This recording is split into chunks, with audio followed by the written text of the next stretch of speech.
మాకైతే ఖాయంగా కనపడుతోంది. గవర్నమెంట్ వస్తుంది, చాలా బాగా వస్తుంది. మొన్నటికి అంతకుముందు కూడా జరిగింది, మిగిలిన చోట్ల జరిగిన చోట్ల కూడా పోలింగ్ పర్సెంటేజ్ పెరిగాయి. ఓటింగ్ జరిగే శాతాన్ని బట్టి చూసి యాంటీ ఇన్కంబెన్సీ అనుకుందామంటే మీరు గమనించిన జగన్మోహన్ రెడ్డి గారి మీద అంత వ్యతిరేకత పెంచుకుని ఈ వర్గాలు ఏ వర్గాల కోసం అయితే నిలబడినాడు వాళ్ళు రావడానికి అంత ఇది రీజన్ కనపడతా లేదు. వీళ్ళందరూ చంద్రబాబు నాయుడు కానీ ఆయన పార్టీ కానీ పెట్టిన సూపర్ 6 అనే ఇది కానీ లేదా ఆయన అర్జెంటుగా తెచ్చుకోవాలని వాళ్ళ కోరికుందా అని చూద్దామంటే అంతా అటువైపు కనపడలేదు. ఎందుకంటే చంద్రబాబు నాయుడికే తన అజెండా మీద నమ్మకం లేదు. ఆయన సూపర్ 6 గురించి కూడా ప్రచారం చేసుకోవాలి.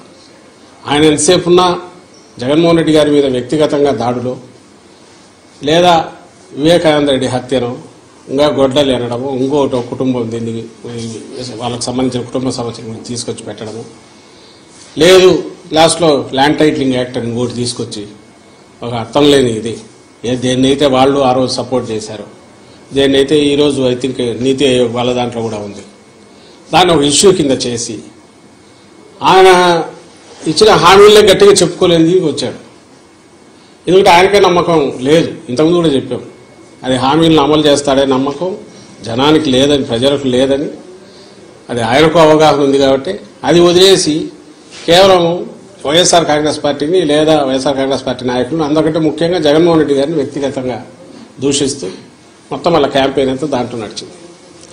సో ఆ నేపథ్యంలో ప్రజలు ఆయన ఇచ్చిన హామీల మీద నమ్ముకొని వచ్చింటున్నారు అనడానికి అది కనపడట్లా. ఉంటే ఆయనే చెప్పేవాడు దాని గురించి, వాళ్ళు దాని గురించి మాట్లాడేవాళ్ళు.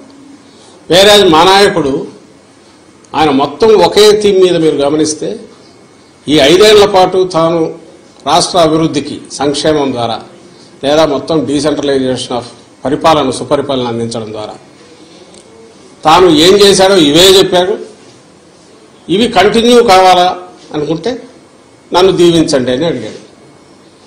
ఈ థీమ్ బలంగా కంటిన్యూస్ జనంలోకి వెళ్తూ వచ్చింది. మేము ఎప్పుడు చెప్తుండేవాళ్ళం కదా, 87% లబ్ధిదారులు ఏదో ఒక రూపంలో బెనిఫిట్ పొందిన వాళ్ళందరూ అవును ఇది నిజం అనుకున్నారు. కరెక్టే కదా, ఇది కంటిన్యూ అయితే మా బతుకుల్లో ఇంకా మెరుగైన మెలుపు వస్తుంది, మేలు మలుపు వస్తుంది, ఇంకా వెలుగు పెరుగుతుంది, కుటుంబం అభివృద్ధి జరుగుతుంది అని వాళ్ళు నమ్మారు. ఏదైతే హోప్ పెట్టుకున్నామో వాళ్ళు ఓన్ చేసుకున్నారు ఈరోజు. అది కనపడుతుంది. అంటే మా దాంట్లో ఇది క్రిస్టల్ క్లియర్గా ఒక వ్యాలిడ్ రీజన్ కనపడుతుంది. నాకు టీడీపీ వైపు నుంచి ఒక్క రీజన్ చెప్పండి, మేము మీడియానే అడుగుతున్నాం. ఇదిగో ఈ రీజన్ వల్ల వీళ్ళకి వచ్చి ఉండొచ్చు కదా అని అనుకోవడానికి ఒక్కటి చెప్పండి. అప్పుడు ఇదే వస్తుంది. అయినా సరే వాళ్ళు బింకంగా ఏదన్నా అనుకుంటే ఆయన చంద్రబాబు నాయుడు గారు చూస్తే మీకే తెలుస్తుంది. ఆయన ఈ మధ్య మామూలుగా అయితే ఆయన బయటికి రాగానే ఎన్నికలు రాగానే 2000 చూపించి విక్టరీ సింబల్ ఏదో చూపించాల్సిన ఆయన అది చేయట్లా. ఆయనకు ఎవరు డౌట్ వాళ్ళకు తెలుస్తోంది. It is well return on the wall.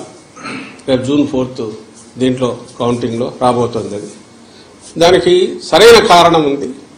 Oh serious politics చేసే లీడర్కు జనం అభిమానిస్తారు, ఆదరిస్తారు, హక్కున చేర్చుకుంటారు అనే నమ్మకం ఈ ఎన్నికల్లో కలుగుతుందని మేము భావిస్తాం. సార్, మీరు మొదటి నుంచి చెప్తున్నట్టే పల్నాడు జిల్లాలో కావచ్చు లేదా రాయలసీమ జిల్లాలో కొన్ని ప్రాంతాల అల్లర్ల పైన కేంద్ర ఎన్నికల సంఘం సీరియస్ అయింది. మీరు మొదటి పోలీసులు పాత్ర ఇందులో ఉందని చాలా క్లియర్గా చెప్తున్నారు. కేంద్ర ఎన్నికల సంఘం వారి పైన కూడా వెయిట్ వేసిందని ఎట్లా చూస్తారు?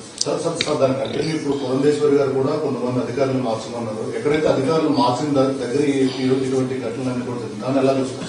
ఇప్పుడు మీరే గమనిస్తే ఈరోజు చూశాను, నాకు ఈనాడు బ్యానర్ హెడ్ ఐ థింక్ సరిగ్గా లాస్ట్ మంత్ ఎప్పుడైతే అందరినీ బదిలీ చేసినప్పుడు లేదా వాళ్ళ మీద యాక్షన్ తీసుకోవాలని చేసి బదిలీ చేసి మార్చినప్పుడు ఎస్పీలు కానీ కలెక్టర్లను కానీ ఈడ్చి పారేసిన ఈసీ అని ఒక పెద్ద బ్యానర్ హెడ్డింగ్ పెట్టి వేశారు. ఆ రోజు నుంచి చెప్తున్నాం, ఈ పురంధేశ్వరం ఇంగోరు మాకు ఇదిగో ఈ కంప్లైంట్లు ఉన్నాయని అపోజిషన్ రాయడంలో తప్పేం లేదు.